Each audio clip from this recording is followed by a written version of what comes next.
हरे कृष्णा। ओम नमः शिवाय।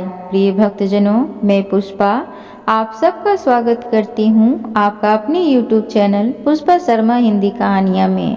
आज हम सब पुत्रदा एकादशी की बड़ी ही पावन कथा को श्रवण करेंगे।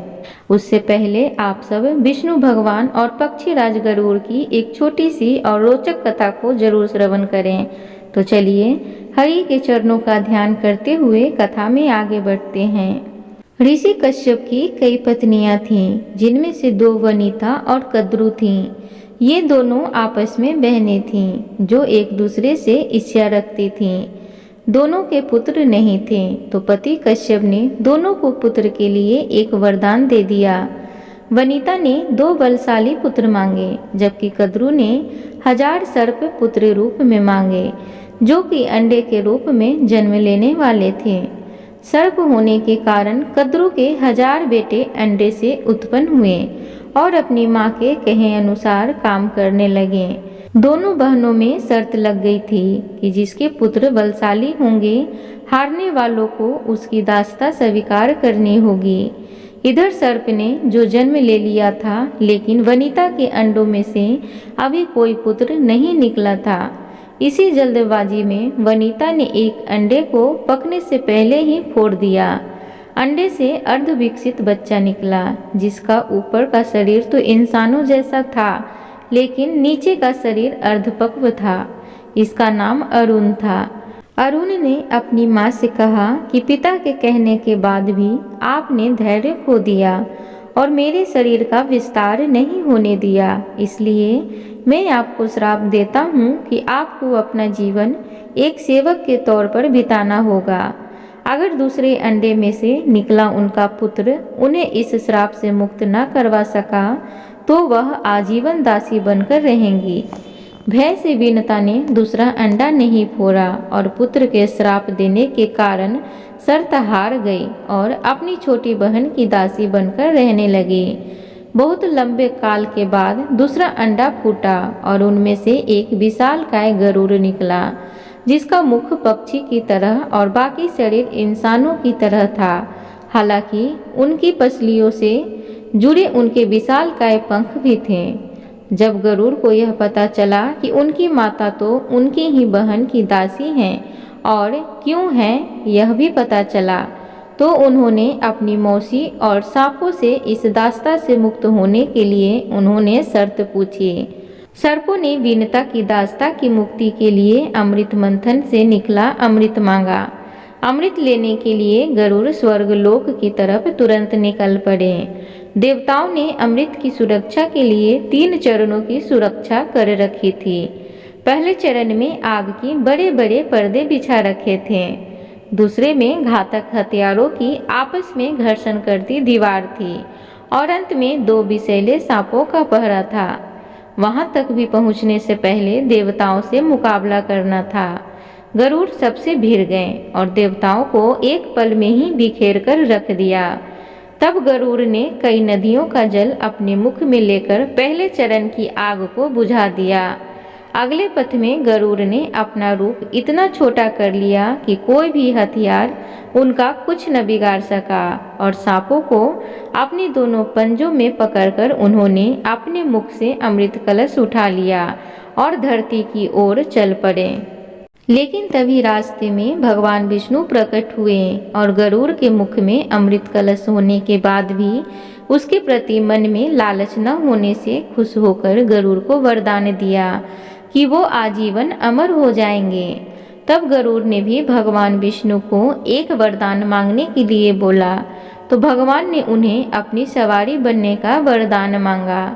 इंद्र ने भी गरुड़ को वरदान दिया कि वो सांपों को भोजन रूप में खा सकेगा। इस पर गरुड़ ने भी अमृत सकुशल वापसी का वादा किया। अंत में गरुड़ ने सर्पों को अमृत कलश सौंप दिया और भूमि पर रखकर कहा कि यह रहा आपका अमृत कलश।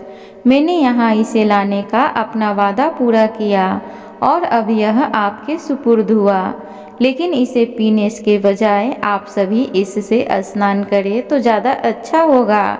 जब वे सभी सर्प स्नान करने गए तभी वहां अचानक से भगवान इंद्र पहुँचे और अमृत कलश को वापस ले गए, लेकिन कुछ बूंदें भूमि पर गिर गई जो घास पर ठहर गई थीं। सर्प उन बूंदों पर झपट पड़े, लेकिन उनके हाथ कुछ न लगा।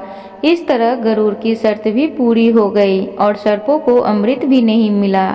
एक बार बोलिए विष्णु भगवान की जय, विष्णु प्रिय लक्ष्मी माता की जय। प्रिय भक्तजनों, अब हम सब पौष पुत्रदा एकादशी की व्रत कथा को बड़े ही प्रसन्नचित मन के साथ श्रवण करते हैं। तो चलिए हरि के चरणों का ध्यान करते हुए कथा में आगे बढ़ते हैं। धर्मराज युधिष्ठिर कहने लगे कि हे भगवान, आपने पौष कृष्ण एकादशी अर्थात सफला एकादशी का महात्म्य बताकर बड़ी कृपया की है। अब आप कृपया करके मुझे पौष माह के शुक्ल पक्ष की एकादशी के विषय में भी बतलाइए। इस एकादशी का क्या नाम है तथा इसके व्रत का क्या विधान है, इसकी विधि क्या है, इसका व्रत करने से किस फल की प्राप्ति होती है और उसमें कौन से देवता का पूजन किया जाता है। कृपया यह सब विधान पूर्वक कहिए। भगवान श्री कृष्ण बोले, पौष माह के शुक्ल पक्ष में आने वाली इस एकादशी को पौष पुत्रदा एकादशी कहा जाता है। इसमें भी नारायण भगवान की पूजा की जाती है। विधि पूर्वक इस व्रत को करना चाहिए। इस चर और अचर संसार में पुत्रदा एकादशी के व्रत के समान दूसरा कोई व्रत नहीं है। इसके पुण्य से मनुष्य तपस्वी, विद्यमान और लक्ष्मीमान होता है। इसकी मैं एक कथा कहता हूँ, सो तुम ध्यान पूर्वक सुनो। भद्रावती नामक नगरी में सुकेतु मान नाम का एक राजा राज्य करता था। उसके कोई पुत्र नहीं था। उसकी स्त्री का नाम सवैया था। वह निपुत्र होने के कारण सदैव चिंतित रहा करती थी। राजा के पितर भी रो रो कर पिंड लिया करते थे और सोचा करते थे कि इसके बाद हमको कौन पिंड देगा। राजा को भाई, बांधव, धन, हाथी, घोड़े, राज्य और मंत्री, इन सब में से किसी से भी संतोष नहीं होता था। वह सदैव यही विचार करता था कि मेरे मरने के बाद मुझको कौन पिंड दान करेगा। बिना पुत्र के पितरों और देवताओं का ऋण मैं कैसे चुका सकूंगा। जिस घर में पुत्र ना हो उस घर में सदैव अंधेरा ही रहता है। इसलिए पुत्र उत्पत्ति के लिए प्रयत्न करना चाहिए। जिस मनुष्य ने पुत्र का मुख देखा है वह धन्य है।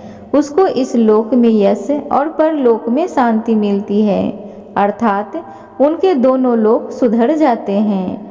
पूर्व जन्म के कर्म से ही इस जन्म में पुत्र, धन आदि प्राप्त होते हैं। राजा इसी प्रकार रात दिन चिंता में लगा रहता था। एक समय तो राजा ने अपने शरीर को त्याग देने का निश्चय किया, परंतु आत्मघात को महान पाप समझकर उसने ऐसा नहीं किया।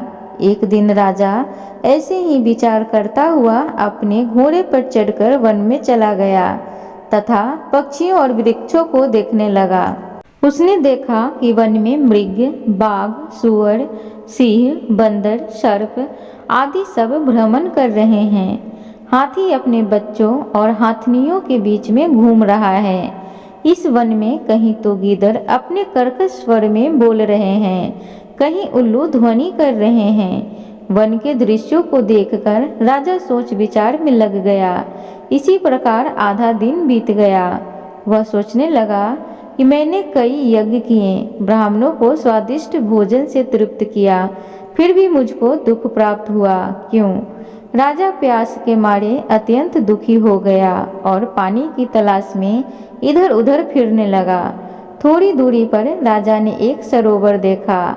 उस सरोवर में कमल खिले थे तथा सारस, हंस, मगरमच्छ आदि विहार कर रहे थे। उस सरोवर के चारों तरफ मुनियों के आश्रम बने हुए थे। उसी समय राजा के दाहिने अंग फरकने लगे। राजा शुभ शकुन समझकर घोड़े से उतरकर मुनियों को दंडवत प्रणाम करके बैठ गया। राजा को देखकर मुनियों ने कहा, हे राजन, हम तुमसे अत्यंत प्रसन्न हैं। तुम्हारी क्या इच्छा है सो कहो।